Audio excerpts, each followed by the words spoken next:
Good evening. Weird start. Good evening. I am live. It is a Thursday evening, 10 to 9. You'll have to excuse the voice crack at the start. Joining me soon will be Nathan to discuss the week 1 loss against the Texans. Again, it's feeling a bit like deja vu. We've lost again on the opening day of the season. Am I surprised? No. Am I annoyed? Not anymore. I've calmed down a little bit. Is this the same old Colts? Just maybe. So tonight on the show, like I said, we've got Nathan. We're going to discuss the week 1 game, the week 1 loss, shall I say now, to the Texans. It was a good battle between CJ and Anthony Richardson. I thought them guys showed the talent of quarterback in the AFC at the minute is high, and the Colts have got a long way to go to catch that, especially if the run defense, pass defense, Gus Bradley, whoever you want to put the blame on, decides to give up the amount of yards we did on Sunday. So let me just get this up now. 1 second.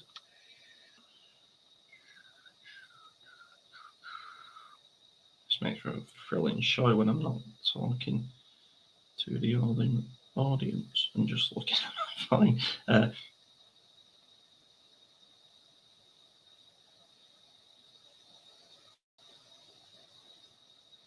There we go. That's better.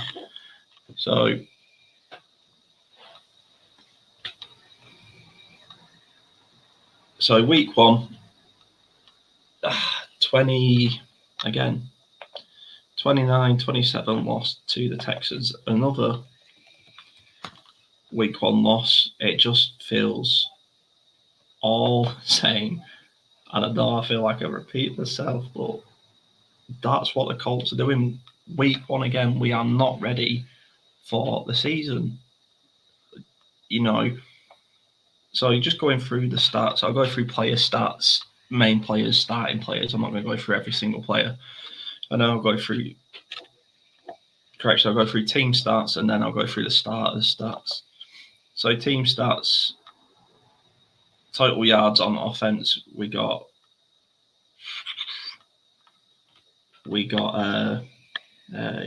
what's the word I'm looking for? We got outplayed on offense by 114 yards. Only 6 more passing yards, but we all know is the run game is where we got absolutely smacked. And not by a little bit. It was, so we had 104 total rushing yards, which is nowhere near enough. And the Texans had 213. Yeah, yikes. So, if we're going to give up 200 passing yards a game and 200 rushing yards a game, then we might as well resign to just a high draft pick rather than a deep playoff run. So looking at the sort of game narrative, the Texans had 12 more first downs. They were efficient on half their third down plays, and we were half efficient. So similar. We actually got them into more third downs than they got us into it. We didn't capitalize on defense. Too many times we had them on 3rd and long, and we just gave up 10, 7. We gave up too many yards. 4th down efficiency, they were 2 for 2. We were 1 for 2. I'll come on to the play calling by Shane in a minute. We allowed 2 sacks. They allowed 4. So we got pressure. We got to the quarterback. We punted 3 times. They punted twice. Penalty yards, 4 for 20. The Texans had 5 for 30. We had obviously the one interception. Now, this for me is the massive difference, and this is why we lost. Time of possession. So the time your offense was on the ball versus when your defense was on the field. The Colts offense was on the ball for 20 minutes. The Texans 40 minutes of the game. I mean, so because it's easy to screw data and bend it how you want. But when an opposing team with a quarterback of CJ Stroud's caliber and, you know, a studied receiver core spend 40 minutes on the field, you've already lost the game. That is just, it is not good enough. You know, you've got to get, sometimes it was a good game, and the Colts offense kept us honest and kept us in it. But realistically, you know, if it wasn't from a few bits of excellence from individuals on the Colts team, this would have been a blowout. This would have absolutely been a blowout. Now, so that's the team stats. And like I say, from the feel of the game, like sometimes you can look at him, you know, the old smash and grab, you can have this many yards, but only one touchdown, blah, blah, blah, blah. But watching the game, we just could not get our defense off the field. And at points, it felt horrible to watch. But yeah, so on to player stats. So I'll start with Texans player stats, and I'll just go through the main players, and we can have a look at that. So CJ Stroud went 32 for 24, 234 yards and 2 touchdowns, no interceptions. Again, he made some great throws. He got sacked a couple of times, but he's a very good quarterback. Running backs, Joey Mixon pretty much just walked the field at will. He had 30 carries for 159 yards and 1 TD. We allowed Joe Mixon to have 30 carries. I mean, this is no beef with Joe Mixon. He's an extremely talented running back, but he shouldn't be having it that easy. And then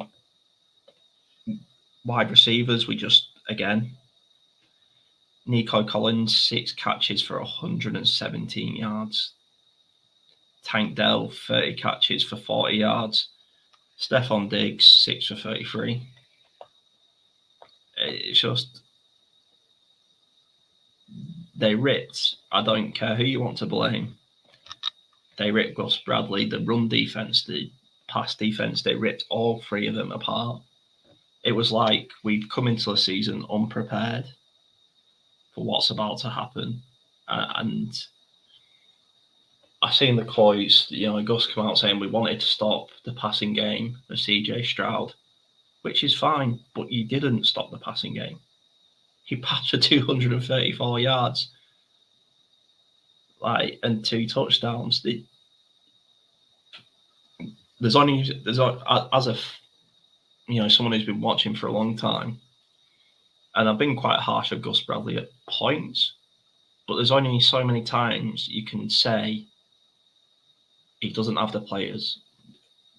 You know, I don't know if this falls more down onto Chris Ballard than it does Gus Bradley, because you could say this is more of the GM's job. But we've had a year and a half, essentially nearly 2 years. We've had the last half of, it's maybe going back a bit too far, but even since Stephon Gilmore's left and we traded away Rock Ya-Sin, you know, the cornerback depth just hasn't been good enough. And the secondary has just not been good enough. And we've not upgraded it at any point. We've tried upgrading the front. We've got Latu, who looks great. I thought why he had such a limited snap count on his first game is quite frankly ridiculous. You know, EJ Speed and Sire Franklin were not there, which is strange. They're usually the guys to step up, and they couldn't get in it. But yeah, so back to my point I was actually making is, you know, we've had a year and a half to address the secondary. Whether you thought the pass defense did good or not against the Texans, we've had a year and a half, and we have decent enough cap space to go and get a better than good to elite secondary player. I'm not saying you have to get a safety and a cornerback and a linebacker, but just someone. You pick up a name, right? So just picking out a name out of the blue, a Tyrann Mathieu, you go and pick up a big name that instantly forces quarterbacks to play away from that part of the field. So you've instantly cut off a third of the field, or Gus Bradley likes to play cover 3 a lot, yeah. So you pick up a star-studded safety, you've instantly cut off that third of the field, because they're not going to throw that way. Unless they've got the open look, they're not going to throw that way. And we've just not picked anyone up. And it's baffling. Are we going to, you know, go another full season with last year? Okay, so last year, injuries and young defense was the excuse for Gus Bradley, which I get. And I thought, yeah, I can give him that. But we've had an off season, we've had a draft, and now Juju Brents is out for the season. So now we're even thinner. And you know, in this situation, you obviously don't want to go and panic buy or panic sign or panic trade. You know, you don't want to just go and sell the farm for a couple of beans. But it feels like nobody is doing anything, and that's the crazy thing. There might be stuff going on we don't know about, but honestly, it just feels like they're happy to try and get by, and that's mental, because it's not good enough from the secondary. Yes, the run defense was poor, but they were passing and they were running at will, and it was just all a little bit too easy.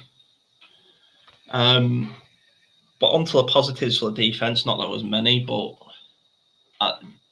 Latu,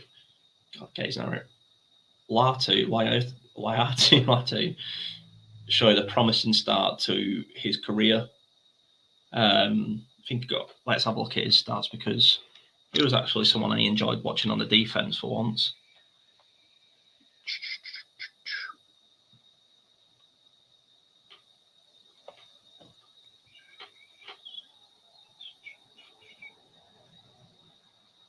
Why is he not on the stat sheet?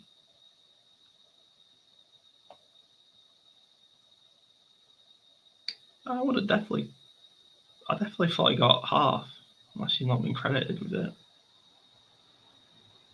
Huh. Strange. Oh, I thought he got at least a thingy. A shared sack. Did he not? He also have. Well, so I look at a few others. Tyquan Lewis got the sack.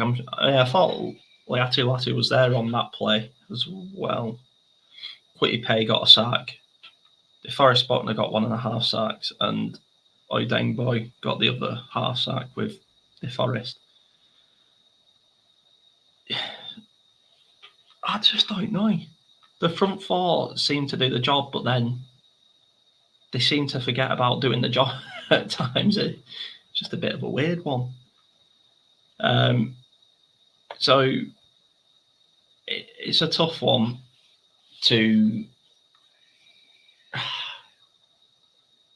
I was supposed to say, is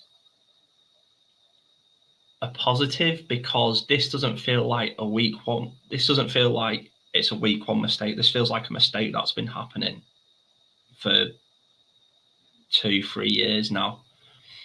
And joining me to explain why all of what I just said was wrong is Nathan. Hello. Good evening, mate. Sorry I'm a little late. Yeah. It's all right. So are the Colts defense to showing up on Sunday, but you know. Totally. So I was just talking about, I was just sort of going through the stats of Sunday. So I went through the team stats. We got comfortably outplayed by the Sheets. You know, the Texans had 114 more total yards on offense. And the big one for me, mate, was the time of possession. We had 20 minutes time of possession. They had 40 minutes. And I think instantly you look at that, and that's, you could pick any game out, and if you just give someone that start, you would choose the team who was on the offense for 40 minutes to be the winners. Yeah, totally. I mean, especially an offense that's led by CJ Stroud. You know, giving someone like him 40 minutes is criminal. But I think, you know, what we saw on Sunday was a new ability to score really, really quick in an explosive manner with, I mean, you know, Richardson's got a cannon for an arm, which I don't know if you've already spoken about. But yeah, you know, I think we have to realize that when we look at time of possession. You know, two of our plays, we went, two of our, you know, big possessions, we went down the field via 65-yard throws. So, yes, that's probably the only bit I'd add to that. Yeah. So I was just enlightening our viewers who have probably heard me whinge and moan about Gus Bradley for years on years on years, or what feels like that now. You know, but for me, the point stands is, regardless if it's run defense, pass defense, Gus Bradley, whoever your problem is with Sunday's loss, someone has to be held responsible for that defensive showing. Whether, you know, you give it the old Terry Venables in the Mike Bassett, England manager, in the locker room, you know, or launching air dryers, or it's Indiana in it and America, so they probably all go into a circle and have a little prayer. That's fine, but you know, this just feels like we've picked up exactly where we've left off, and that's the niggling factor for me. It just feels all too same. Yeah, I totally agree. And it's interesting. Today, I've saw, you know, major critique of Gus Bradley in a few kind of NFL media outlets that I tune into. And, you know, I wouldn't say that we saw that last year. And a really interesting fact came out of one of them. I'm happy to be fact checked here because I'm going off memory, but we are 28th ranked defense in the last 2 years in terms of you know, scoring against us. And I would never have said that. I would never have guessed that we were that bad. But yeah, I think you know, it was Mike Lombardi talking about Gus Bradley, and he described his defense as completely vanilla and completely outdated. And I totally agree. It's just so boring and lacks so much creativity. So yeah, it's, you know, maybe they've been tuning into our podcast and they're jumping on the you know, the criticise Gus Bradley train. But yeah, what do you think of that, mate? I mean, I think they're not getting the point, and again, like, you can tell me I'm wrong, but I think they're not getting the point of, well, they're not getting my point because they're not watching actually. But my point is, when he wants to be, he's one of the cleverest defensive coordinators at disguising blitzes and drawing up stunts. And you see it in flashes. Out of nowhere, Kenny Moore gets a sack, and you're just like, where? There was an absolutely brilliant pre-snap play for the defense, which caused, I think it was Laramie Tunsil, one of the best. He's left tackle, isn't he? Yeah. One of the best left tackles in the game, we would say, to false Yeah. start. And it would consisted of Zaire Franklin and EJ Speed moving around, and they sort of created an overloaded box on the side, and it just a little, and I'm just like, you can do it. I know you can do this, and you can draw up these plays. And then he just goes, that's too much excitement. Well, let's just cover 3. Yeah, that day. Yeah, and I think sorry to interrupt you there. No, it's all right. And my sort of point I made before you come on is, and I feel like Gus Bradley's the easy option, right? But all of a sudden I've started to feel like the narrative shifting towards Chris Ballard. He's been very cool over the years. He's been the Colts GM, but he's had a year and a half to address this secondary problem. And people could say the pass defense was God. It wasn't. It was reasonably good. But if we allow every quarterback to throw for 200 yards and no interceptions, that's when you go, this is a bit of a problem, because 200 yards is 14-0. Yeah. I mean, you know, we talk about a lot that we, you know, and we're just two guys from England and Wales who, you know, watch a lot of football, but you know, it's so easy to beat the Colts over the middle. It's so easy, week in, week out. I mean, you know, I remember last year when Puka Nacua came to town, you know, as a rookie. He was lighting the league on fire. And I remember us talking before it in the chat and just saying, I guarantee he'll score his first touchdown over the middle. We make it to overtime. Richardson balls out, fights all the way to overtime, obviously gets injured. Minshew comes in, and what happens? An easy ball for Stafford, straight over the middle, and he goes in to score. You know, we on last week's show, the prediction was that Stephon Diggs would hit this over the middle. It happened immediately. It's just, you are right in terms of something's got to be done, though, because what we've got is this young, exciting kind of prodigy, or, you know, ready to break out as a prodigy head coach in Shane Steichen. And we've got a old, outdated, boring defensive coordinator in Gus Bradley. It just doesn't make any sense. So clearly there's friendship leading that relationship, in my opinion. You know, clearly they get on, you know, they obviously respect each other. And yes, right, you know, Ballard is probably going to have one of his cool little press conferences at the end of the year when he's drinking his yogurt and, you know, blaming it on everybody else. But I don't think that'll wash this year. If, you know, we need a defense that's going to be able to get the ball back in the offense's hands this year. And if we don't see that, it's going to get ugly for Gus and for Ballard, I think. Yeah, because quite simply, Anthony Richardson is protected this year. Unless he goes on a horrendous streak of throwing 5 interceptions a game, which is not going to happen, as the media would have you to believe. But it's like we say, Shane. Everyone's happy with Shane Steichen at the minute.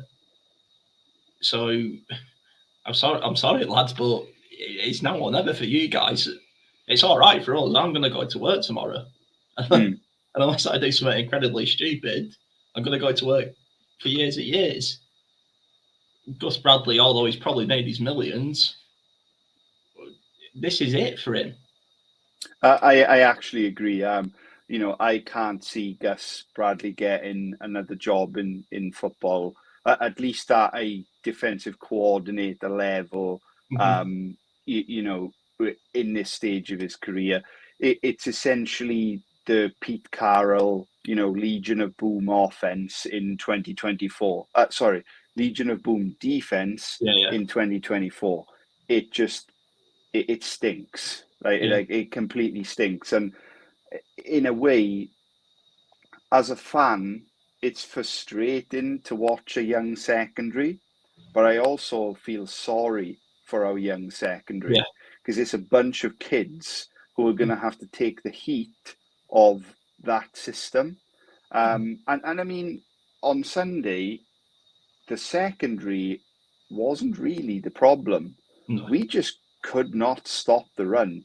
It was illegal how bad we couldn't stop the run, And we're going to Lambeau Field with Josh Jacobs and a potentially injured QB1 in Jordan Love. We could see another 150-yard rushing performance if it's that bad again. Yeah. It wasn't great. And I mean, I'm happy to say Anthony Richardson made CJ Stroud beat us, and that is the best thing I can say. And I think that game showed a lot more for Anthony Richardson than it did the bad side of the defense. Yeah, I would agree with that. Last point on the defense before we move on, something a bit more cheerier. So my sort of feeling is, I mean, you know me, some of the viewers probably know me. Anyone who's watching won't, but to relate it to soccer as an Englishman, because we're invading America again. This is like, so you get your Artetas, you get your Pep Guardiolas. I'm sure everyone in America's heard that name. These, you get your Brentfords, Thomas Franks, and all that jazz. These guys who break down stats and look at stats and analyze stats, and they work towards that. They go, right, who have I got? What can we do? This is my vision. Who do we swap in? Who do we get out? They have a vision and they analyze stats. Gus Bradley, and this is a metaphor, feels like a Sam Allardyce. Yes, I agree. I agree. It's a lump it at the top and hope it works.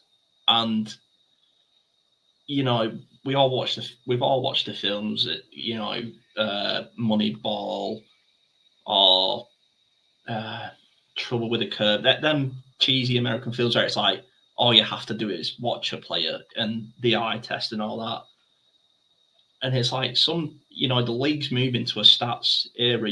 I'm looking at the Texans' offensive coordinator. I know the head coach it's DeMeco Ryans. DeMeco Ryans, yeah. But I'm looking at their offensive coordinator going, he's clearly a very clever young lad who's analysed the games and looked at the stats and thought, and he's just out-coached Gus Bradley again, and it's just more common, and I just feel like we're stuck with a dinosaur.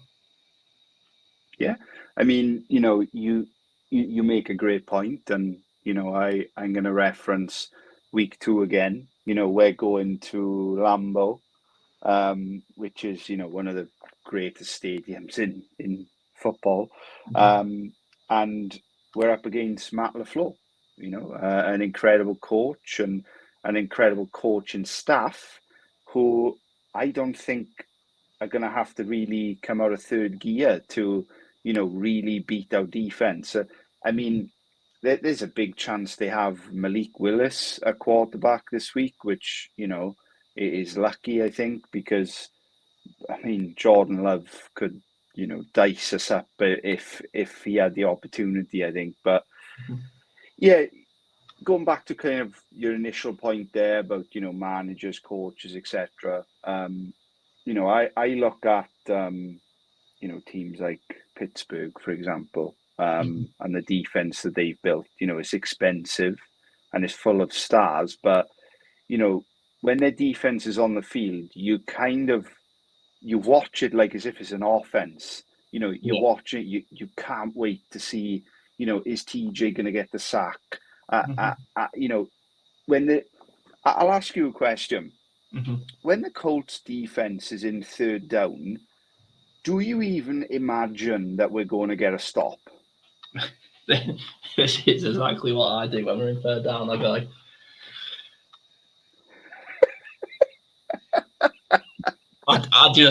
I'm muttering under my breath like some Harry Potter bloody curse charm. Just don't do anything stupid. Don't do anything stupid.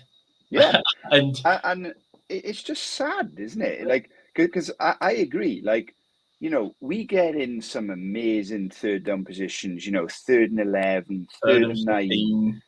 Yeah, and in your head as a fan, you're sort of just like, yeah, they're going to convert this.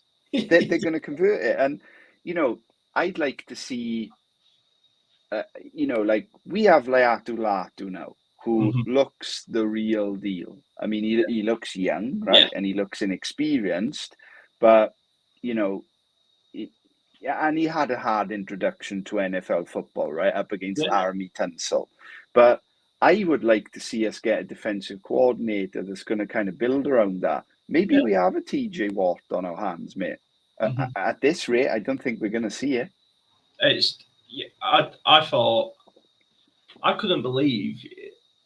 I mean, I don't think he was 10, like officially speaking, but it felt like he was on a snap count. Yeah, I believe he was. He wasn't on the field as much as I thought he was going to be. But I guess they've done that because of who his opposition was. Why would you run a rookie against Tunsil all day long in his first game in the NFL? I can kind of understand that. I understand, but I think I also think he's the first round pick.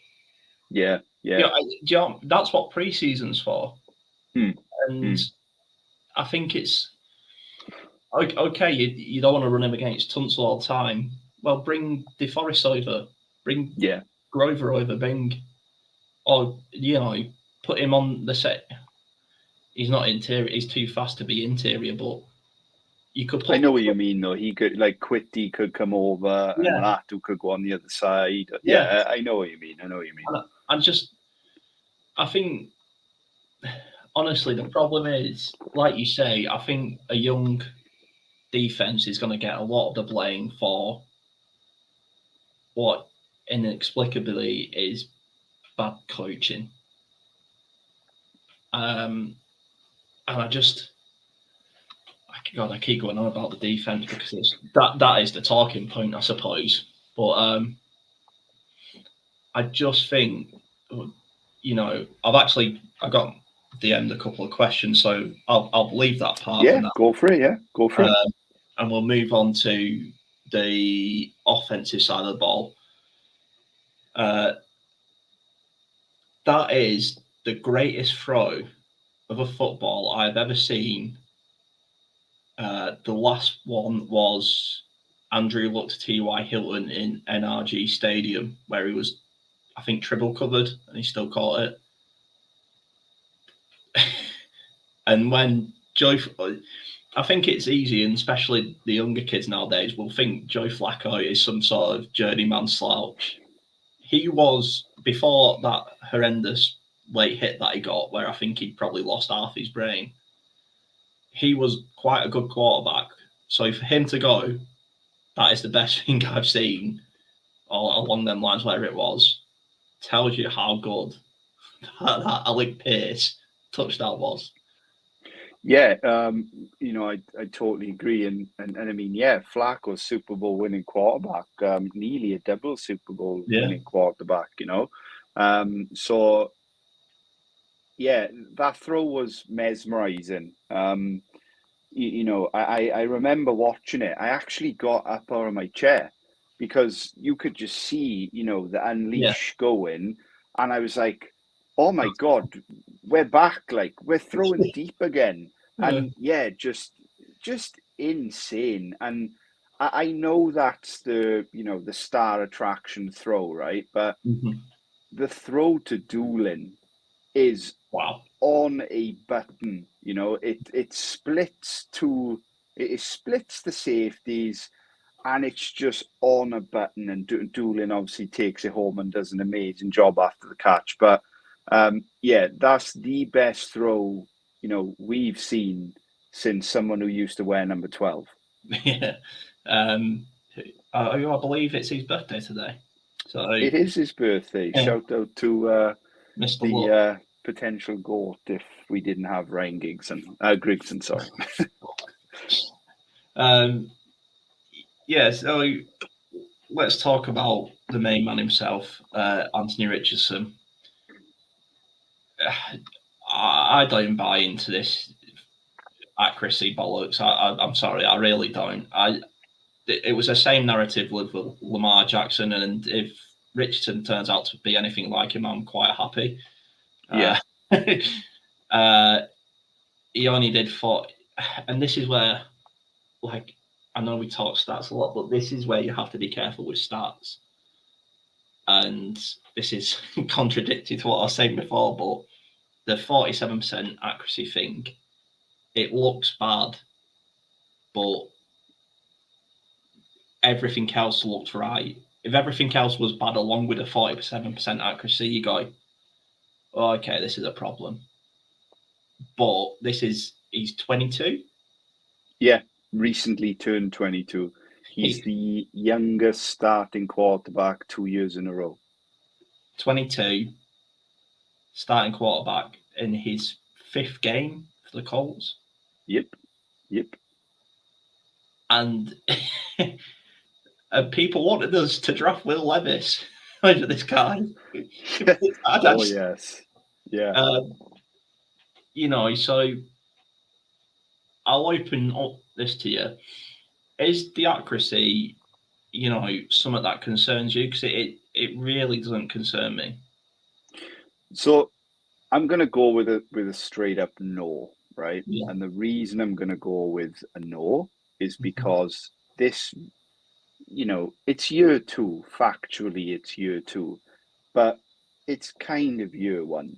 Yeah. We saw Richardson dazzle last year, but be really unfortunate with injuries, right?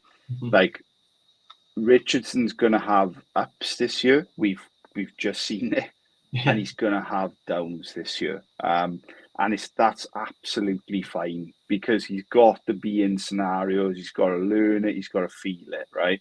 And if you look at the stat line, I believe it was 9 for 19.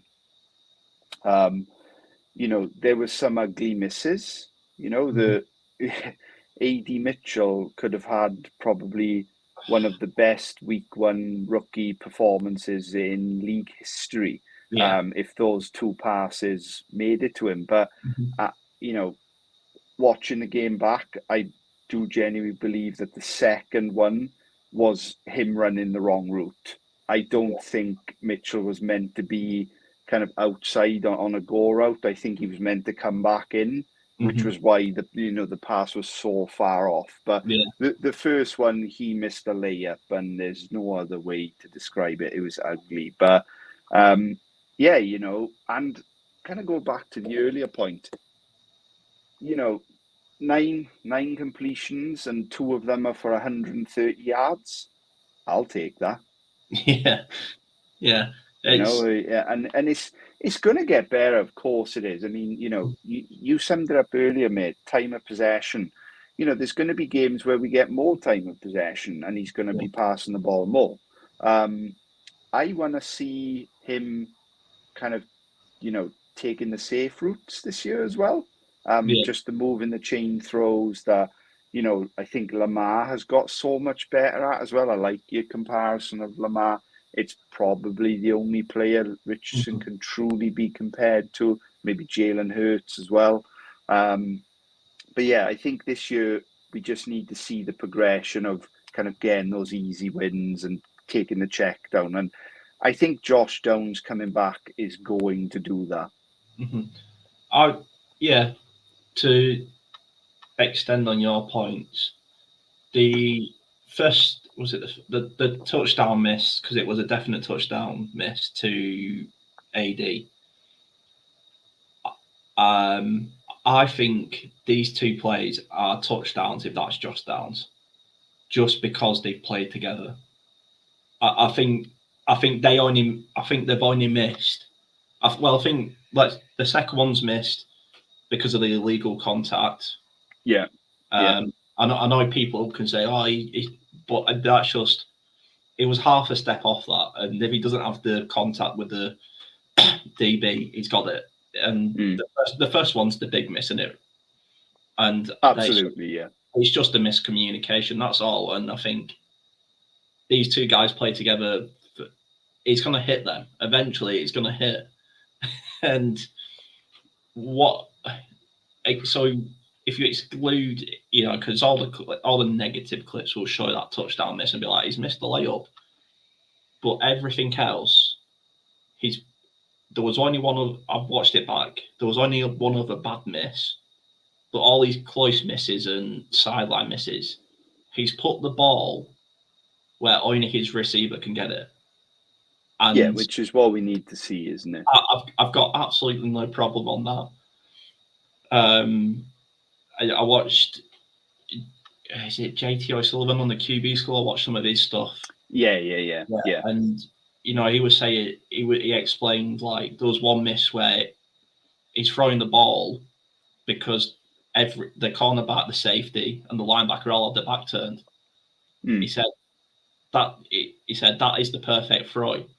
It's just it didn't connect, and it will come with time. And I think we have a quarterback.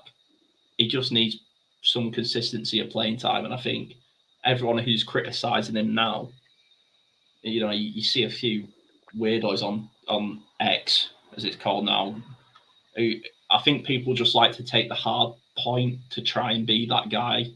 It's like they would rather take the minority side. So then if eventually it does turn out to be a bust, they can go, I was right. I think a lot of the X stuff as well is Titans fans. They seem to just love, kind of slating, AR, and I get that. It's a big rivalry, but a lot of it's just so like not backed up. It's just looking for a reaction, and I think the reaction is go watch how your quarterback played in week 1. Yeah, and I just think he's 22. He's 22 and he can throw the ball further than anyone in the league off his back foot. Like, Patrick Mahomes isn't making that throw. And I said this to some friends in the week, right? Imagine how far he can throw it in a normal scenario with his feet planted, his hips turning. I mean, could we see a 70-yard air throw this year or in the next few years? I mean, it's almost reminiscent of like Dante Culpepper, for the Vikings. And when you just see these big rainbow throws to Randy Moss back in the day, and I was just like, as you say, we've got a quarterback again. Oh, exciting. And just to round that point up, or just to round Anthony Richardson up, Minshew, Wentz, Rivers, Erlinger, Eason, Jacoby, Hasselback. Was probably a couple more in there. Painter, Matt Ryan. Fucking hell, Matt Ryan. How did you forget Matt Ryan? Carson Wentz. Yeah, like I don't know how anyone can look at Anthony Richardson and look at what he did on Sunday and go, he is not the guy after watching fucking that that list of names just be absolutely. Maybe you could exclude Philip Rivers. He was. Yeah, Rivers, he was just Uncle Phil, wasn't he? Yeah. They kind of rolled him out, sprayed him in WD-40, and we Mhm. were one throw away. We were beating Buffalo. I remember almost being in tears when he kind of just statued up instead of just standing in there and throwing it to Pitt in the end zone. And I think we would have won that game. We were controlling the game. But yeah, I'm with you. I do exclude Rivers when I talk about quarterback purgatory, right? Because he got us to the dance and we were one throw away, So I don't think we can exclude.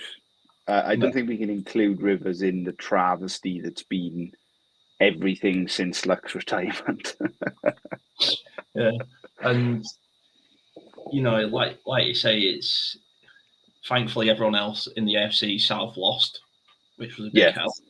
Yeah. Just a couple more points on the offense, and then I'll get to the questions I got. I've been saying for so long, he's got such a load of crap, and I'm glad he's fucked everyone off. Alec Pierce finally has himself a quarterback. I agree, and I'm so glad you want to talk about Pierce. I'm so glad we're talking about him. Yeah, because last year I remember seeing the play. I remember watching the play, and I think it was against the Rams, second quarter, and he's gone. He has a touchdown. If Richardson sees him in pass pro, holds up half a second longer, it's a touchdown. It's that exact same play on Sunday, just a lot nicer or a lot more intentional. And I just and then like you say, Richardson get injured. I'm just like, we've got a deep threat receiver who has a quarterback who's running backwards and then trying to throw it forwards in Minshew. And then I'm just like, and now I'm like, the league's been put on notice. All of a sudden, secondaries are safeties can't keep creeping down onto Jonathan Taylor now because Alec Pierce has caught a couple, and all of a sudden it's like, okay. Yeah, I mean, I totally agree, and Pierce was drafted to be the burner, right? The guy who was going to run all the deep routes and contest all the big catches and go from it. Not sure what that was, and yeah, we just had no one to get the ball to him, and as much as he excites me in this offense, I really think that him and AD Mitchell, they're going to be lethal downfield. And then, of course, we've got, Pitt Downs and Granson by the looks of it. I think Granson's clearly the tight end one in the room. Maybe not on the depth chart, but, in pass plays, he's there. Are going to be the guys kind of operating the slot and the middle of the field. And, Pierce has just proved, man, he's proved straight away that he is going to be a deep threat for us. And, it's just such a nice feeling that we probably are going to run 3 or 4 big plays a game now. We were just never going to do that under Minshew, or to be honest, Ryan either. Ryan was just so boring to watch at times. Yeah, it's like you say, and on the interception, it's just a slip. Yeah, it's just that thing that just happens in football, and it's just like it felt worse because obviously game state and where we were on the field, and I just think, oh, buddy, that is just. Well, I mean, let's give anybody watching an insight into our group chat, right? Yeah, there was a lot of negativity around the interception, and then I remember you being like, "Oh, damn," interception, and it was like, "Yeah, but watch the replay. Granson's clearly slipped," and then I remember you being like, "Oh, yeah, it's just a slip. Just get on with it. Just put the play behind us. Move on."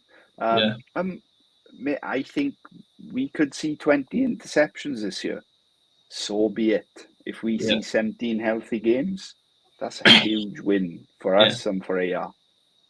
I think, I remember when we had Texans UK on here before the game, and he was saying, I think he asked like, was asking like, what's success this year for each team? And mine is, are we on that up escalator? Are we on that up escalator going up? And I think, and week one says we are. A couple of questions and niggles, but I think we are. I think we'll get there. Anyone else you want to talk about before I get onto the questions? No, let's fire through some questions, man. Yeah, so we've got these questions. People DM'd me on Twitter, so I thought I'd bring them up. So the first one was, what was it? I should have written these down, really, shouldn't I? But I haven't. No, so the first one was sort of to the point of, I think we answered it, is the accuracy, is it something to worry about? Is it overhyped? What is the accuracy problem? Is it something that the question was along the lines, is this something that can be sorted out, or is this something that we are going to have to work around? And I think we sort of answered that in, I think you look at anyone who is in the league is clever enough to work their flaws out. Yeah, and I mean, Richardson is 22, has only played 5 games in a Colts uniform. I can understand the accuracy being bad, and I get it. Top 5, top 8 quarterbacks tend to be around the 70% accuracy, but most of those tend to be pocket passes too, and real kings of the pocket. Whereas, for probably Richardson being, I think a really good aspirations around the 60%. We might see that by the end of this year. We might start seeing it next year. But we also have that rushing threat. That rushing touchdown was Shane saying to his QB, "It's go time. You've got to score." That felt awesome to watch. Like when that formation lined up and you could kind of tell it was going to be a run, I was like, this is amazing. This feels like, good again. This feels like Luck's under center again. And he just dropped his shoulder, bulldozed some defenders through and got us on the board. I mean, look, short answer, yes. Shane will fix the accuracy. To what level? We don't know. We're going to have to see. Yeah. The second question, it was more of just a statement, is, did you realise coconut grass was so slippy? And I sort of laughed when I saw it, but then, and I sort of alluded this into the post-game thought tweet, it's a bit of a mishap, right? If we change the turf weeks before the opener and we're not prepared for it, that just seems a bit of a, I know Steichen said, it's not really a problem, we just have to play through it. It just seems like a bit of we shot ourselves in the foot before we've even started the season. Yeah, and it looked a problem, didn't it? Especially on the Houston side of the ball, very early into the game. But, without that slip, we wouldn't have seen, what is one of the best throws in the last 10 years, probably. So, yeah, very good point by that person. I should for the next time we do this, I will write down people's questions and names. The next one was, who, if anyone, do we go out and get to rescue this defence? I think the time has passed. You know, for me, I really wanted Justin Simmons. And, you know, the weeks were going on and he wasn't going anywhere. And then, you know, you see that he starts to visit places. I think we missed the trick there. I mean, yeah, Simmons was absolutely one. You know, obviously, a big story of the off season was Sneed. You know, was he going to come? Was he going to get his bag and come to Indy? Obviously, he's gone to a competitor. I don't think. I think it's too late. That's my answer. I think Ballard has completely left it too late, and he's got to roll with the punches. And clearly, that's what the clubhouse is telling us as fans as well. You know, Shane is saying the same line as Ballard in press conferences. You know, we like our young guys. Young guys have to play. So I think we're rolling. You know, we're rolling with it. And Juju Brent's going down was just so sad. I'm not sure if you've talked about that already, but just awful for a guy who, you know, we just want to see more of, and just so unlucky. Yeah. So there was a couple of other questions, but I really can't remember them. But I will look back at them and try and bring them up when we do our next show. My sort of last point is, like, there is someone out there who, from looking at X, still loves the Indianapolis Colts, who is a very, very, very decent linebacker. I'm just saying, like, just bring him back. Yeah, I mean, I saw your tweet kind of suggesting that on the weekend, and I'm going to play devil's advocate here, right?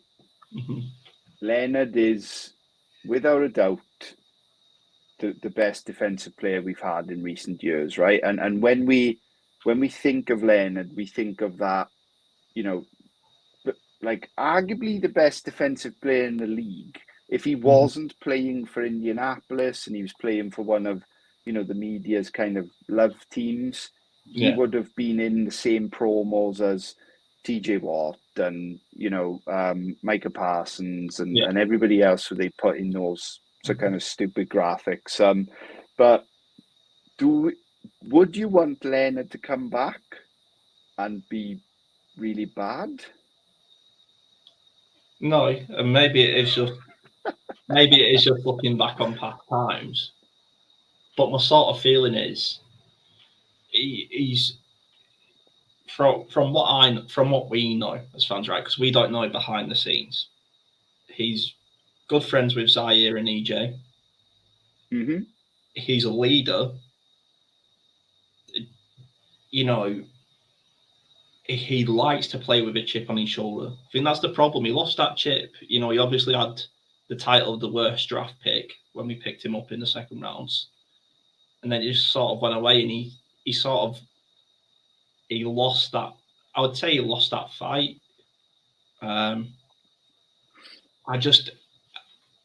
think even if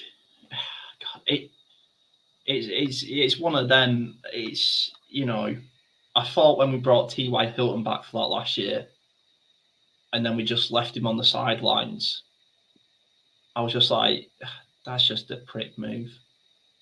We could have got him to 10,000 yards.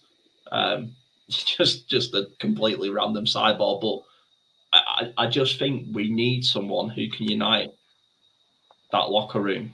Because, like you say, that's a young locker room. And Gus Bradley clearly isn't taking responsibility for it. Yeah, I just think that, you know, if Leonard comes back, we will see elements of what happened to TY again. I think at best he'll be at, you know, maybe in on second downs. You know, I really don't think he'd be in on third downs. I mean, you know, Zaire got his bag. Speeds just got his bag. Like, you know, I think he'd be like third or fourth on the depth chart, and it'd take time for him to get back healthy and kind of back to game ready. I like the idea of being able to wear my number 53 jersey again, but I'm happy with him being in my memory as just this ball hawk. Yeah, just the maniac. Just someone who I imagine it's like. I imagine it feels like what it must feel like to watch TJ Watt. Yeah. Now, you know, he's just on the field and you're waiting for him to punch a ball out. You're waiting for an interception over the middle. You're waiting for a third down stop and a stuff. And, you know, it's sad. It's quite sad reminiscing on Darius, or Shaq, I should say. But yeah, I don't know if he's truly the answer, but I like it. I like it. I know it never happened because it's not Madden. You can't just pick up someone. They can't just roll into it. But my thinking was, you know, it just gave me that slight. You think risk reward, and he's just like it would be a massive risk because, like you say, the downside to him not performing well. The downside to him being Shaquille Leonard and not Darius Leonard is he sort of tarnishes his legacy because as bad as it ended on good terms, I would say. Yeah, it ended on like a very talented player wanting to go on. I really don't know what that is, right? I don't know how. Is that you doing that to me? No, I mean I like that you agree with all my points. I do that. Yeah, it is right. Okay, so censor my thumb, right? Okay, but that's made me lose my train of thought. You're saying how good Darius Leonard is when he comes back in week 2. That stupid thumb has made me completely lose my train of thought. So I'm going to shut up now. Yeah, no, that was just my last one. I was like, it's one of them. You think it could either be, God, to try and make it comparable to football. It could either be, especially as an Arsenal fan, it could either be a Peter Cech loan signing, and it's horrendous, or it could be a Jorginho 1 year thing, and it works out really well for that 1 year. And that's just a sort of train of thought. But I know exactly what you're saying. It's obviously a different game and a different sport and works differently. But it was just like it gave me that hope of like seeing Zaire Franklin and Shaquille Leonard line up in that middle, and I just thought, it could work. It on paper, yes. The name is escaping me completely, and hopefully, one of the viewers can kind of point it out. But the Rams corner, the guy they just re-signed, we should have been in on that guy. He had a great season last year, few interceptions, a really solid stat line, and we were. Maybe we were, but it didn't seem like we were even at the table. So, yeah, disappointing. I'll make this my last point because it is getting on now. But it's a bit of I'd say maybe it's a slightly spicy hot take, isn't it? It's not mega, but and it's more relevant now because of Juju Brent's injury. But I don't think we've replaced cornerback 1 since we had Stephen Gilmore. No, you're right. I think Juju was meant to be it. He was clearly drafted to be that player. But yeah, you're right. I have absolutely no no disagreement with that. I think him and Rock Sin, I thought we had good corners, and then we never did anything about replenishing them once they went. But that's the last point.